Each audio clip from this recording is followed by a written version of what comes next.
We've got the engine out, we've got to get the gearbox out, we've got to get the rear wheel, front wheel, handlebars, all that kind of caper. And by the end of play today... Sam Lovegrove vanished without warning, and fans have been asking the same question ever since. What really happened to the quiet genius behind Shed and Buried? For years, viewers watched him dig up vintage machines and bring them back to life with nothing but tools, talent, and a calm attitude that made him the soul of the show. Then, right in the middle of season 4, he disappeared without a word. Most people think he just got sick or quietly quit the spotlight, but that's only part of the story. The truth is deeper, more surprising, and backed by years of work that most fans never even knew about. In this video, I'm going to walk you through exactly where he went, what he's doing now, and why his absence might be the most impressive chapter of his journey yet.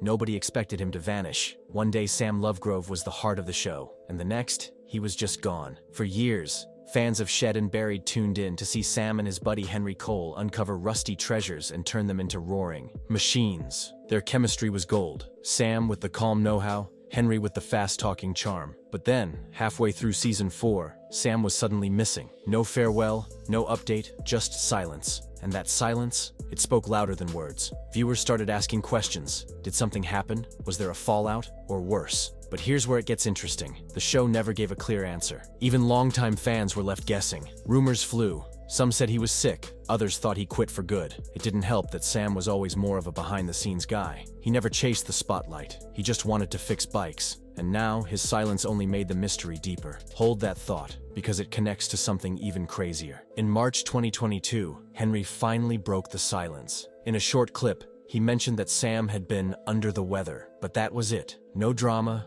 no full story. Just enough to make people wonder even more. Why so secretive? Keep watching, because this next bit takes us straight back to where it all began. Long before Sam was on screen, he was already living the kind of story you don't want to miss. While most kids played soccer in the yard, young Sam Lovegrove had a different playground, the family shed. That's where the obsession began, tucked away in the quiet countryside of England. Sam wasn't building tree houses or collecting trading cards. Instead, he was elbow-deep in greasy engine parts, pulling apart broken bikes just to see how they worked. He didn't have fancy tools or training, just curiosity and 2 hands that wouldn't stop moving. Every bolt he unscrewed taught him something new. Every engine he tore down was a puzzle he couldn't wait to solve. But here's the twist. Sam didn't learn from a mechanic or a mentor. He taught himself, trial and error, day after day, year after year. His love for machines wasn't a phase. It was wired into him, and that raw, hands-on grit didn't just stay in the shed. It followed him into school, where he crushed anything related to numbers and physics. Teachers noticed, friends didn't get it. But Sam, he was just getting started,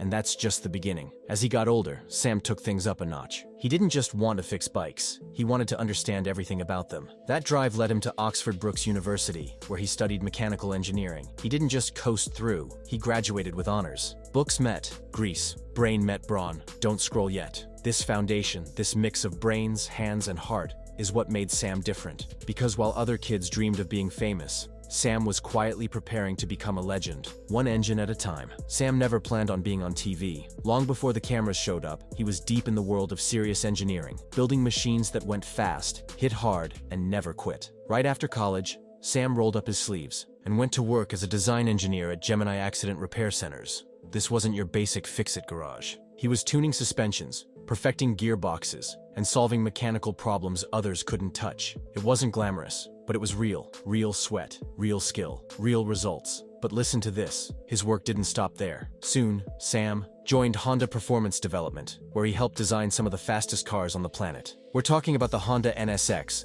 and even the monstrous Corvette C7 Tourer Le Mans cars, the kind of machines that burn rubber and break records. And if that wasn't enough, he also consulted for Aston Martin, Jaguar, and Lotus. That's not just impressive, that's elite. Hold that thought, because it connects to something even crazier. Sam didn't just show up and do the job, he left his mark. The kind of mark that only true engineers leave. The quiet kind. The kind that lives in the roar of an engine and the smooth glide of a machine pushed to its limit. You won't believe what happens next. All of this high-octane work laid the foundation for something no one expected. A twist that would take him from behind the scenes, straight onto your TV screen. Sam didn't chase fame, it found him. And it all started with one chance meeting that changed everything. Somewhere along the way, Sam crossed paths with Henry Cole, a TV presenter with wild hair, a love for bikes, and a vision to change how people saw motorcyclists. Henry wasn't looking for a sidekick. He was looking for someone real. And when he met Sam, he knew instantly this quiet engineer had something special. Sam wasn't loud or flashy, but the way he talked about machines, it was like storytelling with wrenches. But here's where it gets interesting. Henry put Sam in front of a camera just to try it out. No script, no acting, just Sam being Sam. And guess what? It worked. Viewers were hooked. He explained the most complicated fixes in plain, down-to-earth ways. He didn't try to entertain, he just shared what he loved. That honesty, that simplicity, made him magnetic. The result? The motorbike show was born, and it took off like a rocket. Bikes, history, deep dives into vintage engineering. It had it all. But what made it different was the chemistry. Henry brought energy, Sam brought depth. Together, they gave the show something most TV never gets. Soul. Stick with me. This next part explains everything, because it wasn't just about the bikes. It was about two totally different guys with the same mission, to bring forgotten machines back to life. And the moment they teamed up, a whole new chapter in Sam's life began. One that no one, not even Sam, saw coming. Started with a rusty shed and a simple idea. Find forgotten machines, bring them back to life, and maybe make a little money along the way. But what Sam and Henry created was something much bigger. Shed and Buried wasn't your typical restoration show. It was messy,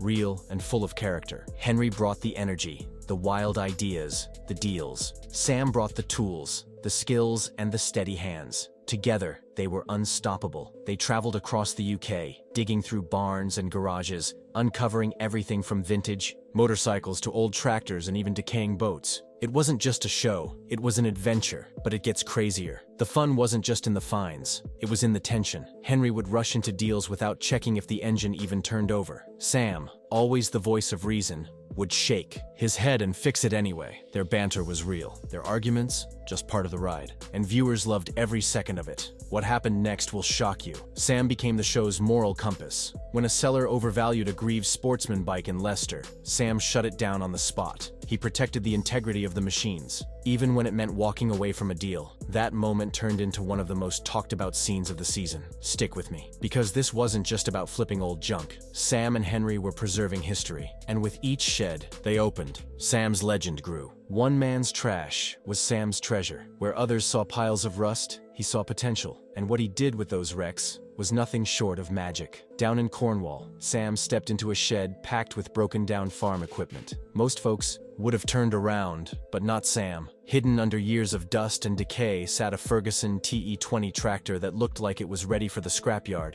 But Sam's eyes lit up. He knew what it could become. Piece by piece, he tore it down, cleaned it up, rebuilt it from the ground up. When he was done, that machine ran smoother than it had in decades. But that's not all. In Northern Ireland, they found an old Land Rover buried under hay and forgotten by time. It wasn't just any vehicle, it had seen real action. Sam instantly recognized its historical value. He carefully restored it, keeping the original parts intact. When it was sold, it fetched a massive price. But that sale stirred up controversy. The original farmer claimed Sam and Henry had downplayed the Land Rover's worth to get a better deal. Now here's the twist. Henry addressed it in the press. Sam didn't say a word. He let the work speak for itself. That silence said more than any interview ever could. He wasn't chasing attention, he was chasing excellence. You need to hear this part. These weren't just restorations. They were proof that Sam had a rare gift, turning forgotten metal into rolling history. And viewers couldn't get enough. Just when you thought Sam and Henry had done it all, they launched a brand new series. And this time,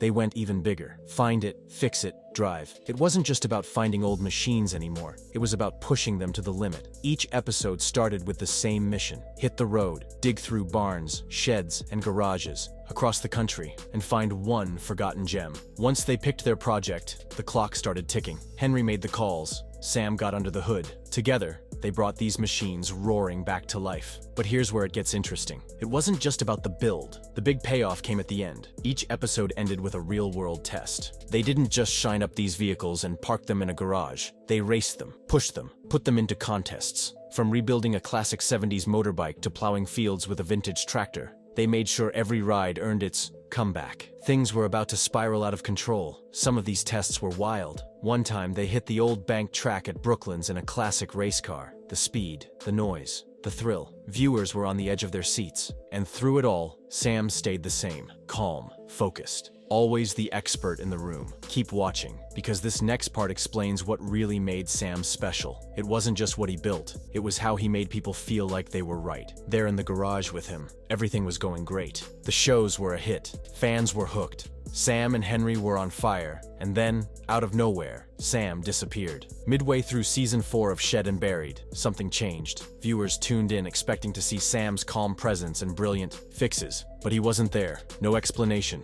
No farewell episode, just silence. Fans started flooding social media with questions. Where did he go? Was he okay? Had something gone wrong behind the scenes? But hold that thought, because it connects to something even more confusing. The show didn't give any answers. No updates, no replacement, just Henry, carrying on solo. The mystery only deepened. Some fans thought there was drama, others worried something serious had happened. And because Sam had never been one for the spotlight, no one really knew what to think. Then came a small clue. In March 2022, Henry posted a video saying Sam had been under the weather. Just a bug, he said. Nothing serious. But beyond that, nothing. No follow-up. No word from Sam himself. It sounded simple, but fans weren't buying it. And that's when everything changed. Because even though Sam stepped back from the show, he didn't vanish completely. In November, Henry visited him in Cornwall. They filmed it. They laughed. They tinkered with bikes. And just like that, the bond was still there. The passion was still alive. Don't scroll yet. This next part reveals what Sam was really up to after stepping away from TV, and it might just blow your mind. While the cameras stopped rolling, Sam wasn't slowing down. In fact, he was working on something even more intense, and barely anyone knew about it. Away from the spotlight, Sam poured his energy into a legendary motorcycle company called Bruh Superior. If you know bikes, you know that name. They build machines that are more like art than transportation. And Sam wasn't just helping out. He was leading the engineering. The same hands that once rebuilt junkyard tractors were now crafting high-performance motorcycles built to smash records. But here's the twist. One of those bikes, the Baby Pendine, was tuned by Sam himself. It looked simple, but under the surface, it was a beast. When they took it to the salt flats for speed trials, it crushed expectations. With motorcycle journalist Alan Cathcart at the handlebars, the bike set not one, but 4 world and national records. Then Henry Cole, the TV guy turned racer, got his shot too. He'd never raced on salt before. But Sam had prepped the bike so perfectly, Henry flew across the flats and grabbed an AMA record of his own. And that's not all. These bikes weren't even using the maximum engine size allowed in their class. Sam built them to go fast with less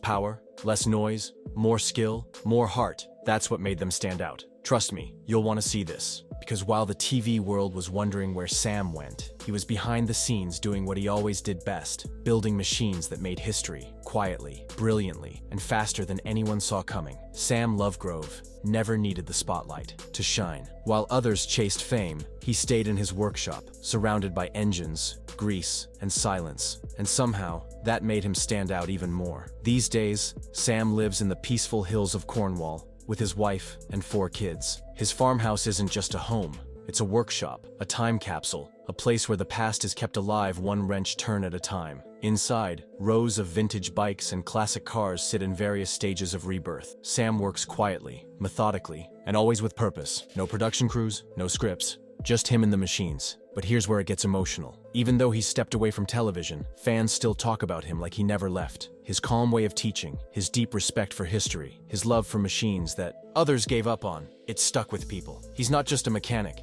he's an artist, a teacher, a storyteller who speaks through metal and motion. Let's rewind for a second. This all started with a kid in a shed. No formal training, no fame in mind, just curiosity. And that same kid grew into a man who changed how we see restoration. Not just as a job, but as a way to honor the past. And that's the reason Sam's story still matters. Even if he never returns to TV, his legacy rolls on the salt flats, in quiet workshops, and in the hearts of every viewer who ever watched him bring a dead engine back to life.